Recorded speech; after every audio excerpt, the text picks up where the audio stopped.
आज का हमारा टॉपिक है first law of Newton. Newton का पहला नियम क्या बोलता है? 3 नियम है इसके। पहले नियम पे डिस्कस करेंगे और मोमेंटम ऑफ ऑब्जेक्ट भी देखेंगे, ये दोनों इसी में ही आते हैं। तो पहले पहला नियम डिस्कस करते हैं कि वो कहता क्या है। फर्स्ट नियम मतलब पहला नियम कहता है कि according to Newton first law, according to Newton's first law, पहला नियम ये कहता है कि अगर कोई भी ऑब्जेक्ट, एक ऑब्जेक्ट है हमारा, मान लेते हैं जो भी ऑब्जेक्ट है वो स्टेडी पोजीशन में है, स्टेडी यानी रुका हुआ है एक ही जगह पे, ठीक है। तो उसको मूव करने के लिए, मतलब मूवमेंट में आने के लिए उसको एक एक्सटर्नल फोर्स की ज़रूरत पड़ती है। न्यूटन कहता है कि बिना एक्सटर्नल फोर्स के कोई रुकी हुई चीज़ कभी भी मूवमेंट वाली स्टेट में नहीं आ सकती। फॉर एग्जांपल एक बॉल पड़ी हुई है ना, जैसे यहाँ पे मान लो एक बॉल, फुटबॉल ही मान लो, वो एक बॉल अगर पड़ी हुई है यहाँ पे, तो उसको जब तक कोई किक नहीं मारेगा या कोई हवा का झोंका नहीं आएगा, कोई भी एक फोर्स नहीं आएगी, ये बॉल स्टेडी की स्टेडी ही रहेगी, मूवमेंट में नहीं आ पाएगी कभी भी, एक्सटर्नल फोर्स ही करती है, ये कहता है न्यूटन। और सिमिलर वाइस वर्सा, इसका उल्टा भी, अगर कोई ऑब्जेक्ट पहले से मूवमेंट में है या मूवेबल ऑब्जेक्ट है कोई, जैसे मान लो यही बॉल है एक, ठीक है, ये है मूवमेंट में, पीछे से चलती हुई आ रही है, तो ये जो बॉल है इसको मूवमेंट से रोकने के लिए, मतलब इसको दोबारा स्टॉप करने के लिए भी हमें एक्सटर्नल फोर्स ही चाहिए है, क्योंकि बिना एक्सटर्नल फोर्स के ना चलती हुई चीज़ रुक सकती है ना रुकी हुई चीज़ चल सकती है, ठीक है। दोनों एक ही टाइप के कॉन्सेप्ट हैं, बस एक दूसरे से थोड़ा थोड़ा अलग है। स्टेडी ऑब्जेक्ट उल्टा है एक दूसरे का। स्टेडी को चलाने के लिए मतलब मेन इसमें ये है कि हमें कोई भी अगर चेंज लाना है, स्टेडी को मूव कराना है या मूवमेंट वाली को स्टॉप कराना है, हमें एक्सटर्नल फोर्स रिक्वायर होती है। ये न्यूटन का फर्स्ट लॉ बताता है हमें। अब फॉर एग्जांपल जैसे एक बॉल को कोई किक मारता है, जैसे इसी को मान लो क्लास किक मार दी किसी ने, तो इसका मतलब ये नहीं है कि इनफाइनाइट टाइम तक चलती ही जाएगी। इनफाइनाइट टाइम्स का मतलब, क्योंकि अगर मान लो इसको हम बॉल को रोक नहीं रहे हैं तो ये चलती ही जाएगी ऐसे ऐसे ऐसे करके इन्फिनिटी तक, नहीं, ऐसा नहीं होगा, क्योंकि यहाँ से फ्रिक्शनल फोर्स लगती है ज़मीन से, यह हमारी अर्थ से फ्रिक्शनल फोर्स लगती है।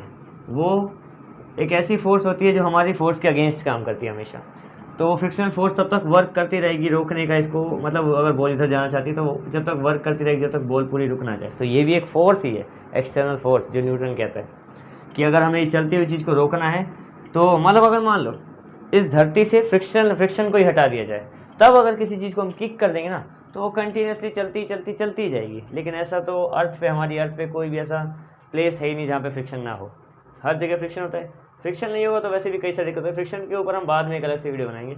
पर बेसिकली ये बता रहा हूँ मैं तुम्हें कि अगर फ्रिक्शनल फोर्स एक्ट ना करे तो कोई भी चीज़, हम किसी चीज़ को मूव कर देंगे ना एक बार, तो वो रुकेगी नहीं, वो चलती जाएगी, रुकेगी नहीं कभी भी। ये है न्यूटन का फर्स्ट नियम। अगर हमें कुछ मूवमेंट लाना है, यानी स्टेडी चीज़ को मूव कराना है तो भी एक्सटर्नल फोर्स चाहिए, और मूवमेंट वाली चीज़ को स्टॉप करना है तो भी एक्सटर्नल फोर्स चाहिए। और अगर मान लो हम किसी चीज़ को किक कर रहे हैं तो वो तभी नहीं रुकेगी सिर्फ जब तक उस पर फ्रिक्शन नहीं लगेगा, लेकिन फ्रिक्शन हर जगह होता है, यानी रुकेगी 100%, ठीक है। ये फर्स्ट लॉ है इसका, न्यूटन का पहला नियम। इजी है कॉन्सेप्ट, कोई ज़्यादा मुश्किल नहीं है, सिंपल सा है। एक्सटर्नल फोर्स चाहिए अगर हमें कोई भी चेंज लाना है तो। थोड़ा हाईलाइट कर देते हैं। स्टेडी ऑब्जेक्ट को मूव कराने के लिए, मूवमेंट वाले ऑब्जेक्ट को स्टॉप कराने के लिए, दोनों को के लिए हमें एक्सटर्नल फोर्स चाहिए। बिना एक्सटर्नल फोर्स के दुनिया में मतलब कोई भी ऑब्जेक्ट ऐसा नहीं है जो मूव कर जाएगा या मूव करता हुआ ऑब्जेक्ट रुक जाएगा, ठीक है।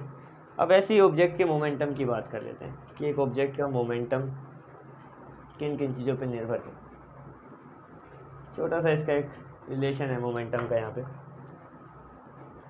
इसी में ही आता है ये देखो class, momentum of any object is equal to the